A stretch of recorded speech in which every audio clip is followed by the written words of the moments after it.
नमस्कार मित्रांनो, मी डॉक्टर सागर मुळे, समृद्धी हॉस्पिटल अर्धांगवायू उपचार केंद्र, साईनगर अंतरी.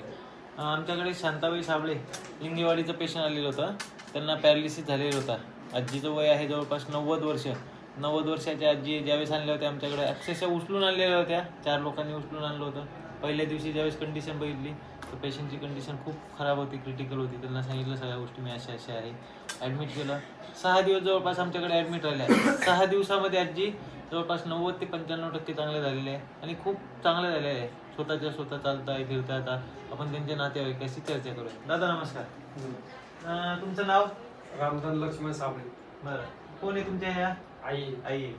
बरं, ज्या दिवशी आणलं तुम्हाला पहिल्या दिवशी तब्येत कशी होती आजीची? आत्मीच्या घरावर म्हणजे चालत उचलून आणलेलं होतं? उचलून आणलं होतं. 14 लोकांनी उचलून आणलेलं होतं. किती दिवस ऍडमिट राहिले ते? इथे 6 दिवस. 6 दिवस. 6 दिवसामध्ये किती फरक पडला तुम्हाला पेशंट मध्ये? 6 दिवसामध्ये आम्हाला जवळजवळ 90-95% फरक पडला. बरं, आजी आता चालताय वगैरे? आता चालताय, संडास गिंडास आहे, होती. जाताय, समजा बाथरूमला जाताय आणि जेवता बी येत समाधानी आहे का? हा, समाधानी आमची एवढीच समाधानी होती आम्हाला. बरोबर. आणि हॉस्पिटलची सुविधा वगैरे कशी वाटली बरं तुमची? छान वाटलं. हॉस्पिटलची सुविधा खूप छान आहे. वातावरण चांगलं आहे, सुविधा चांगली आहे. हा, सुविधा चांगली आहे. बरं.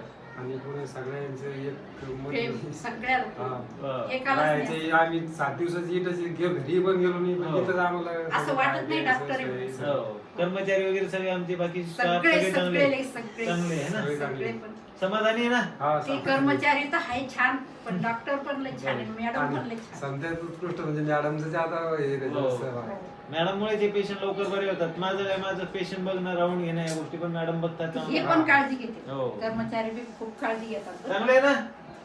तर बघा मित्रांनो, आजींना उचलून आणलेलं होतं. पेशंट आणि पेशंटचे नातेवाईक समाधानी, आणि याच्यातच आम्हाला समाधान आहे. ठीक आहे, पैसा लागतो, सगळं राहतो, कुठे काही फुकट होणार नाही. थोडाफार पैसा कमी जास्त असतो, पण पेशंट समाधानी झाला, स्वतः पायावर चालतंय. आमच्या आजीला पण असंच झालेलं होतं. आजीला पॅरालिसिस झालेलं होतं. आजी 6 महिने जागेवर पडल्या.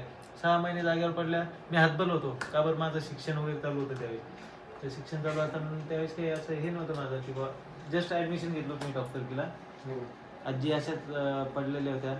तर 6 महिने इतका अक्षरशः त्रास झाला, आणि 6व्या महिन्यात आजी एक्सपायर झाल्या. आजीवर खूप प्रेम करायचो मी, खूप आजीला जीव लावायचो. तेव्हापासून त्यावेळेस डोक्यात घेतलं की मला हे पॅरालिसिसचे पेशंट जागेवर पडू द्यायचे नाही. तेव्हापासून मी काम करतोय. पॅरालिसिस झाले आता 7 वर्षामध्ये जवळपास 1 लाख ते 1.5 लाख पॅरालिसिसचे पेशंट चांगले झाले आमच्याकडे. आणि परमेश्वराची कृपा आहे, बाकी पेशंट लोकांचा आशीर्वाद, परमेश्वराची कृपा. आणि खूप छान झालं. आणि आमचा एक उद्देश आहे, पॅरालिसिस फ्री इंडिया. भारतातले जेवढे पॅरालिसिसचे पेशंट सगळे बरे करण्यासाठी आम्ही काम करतोय.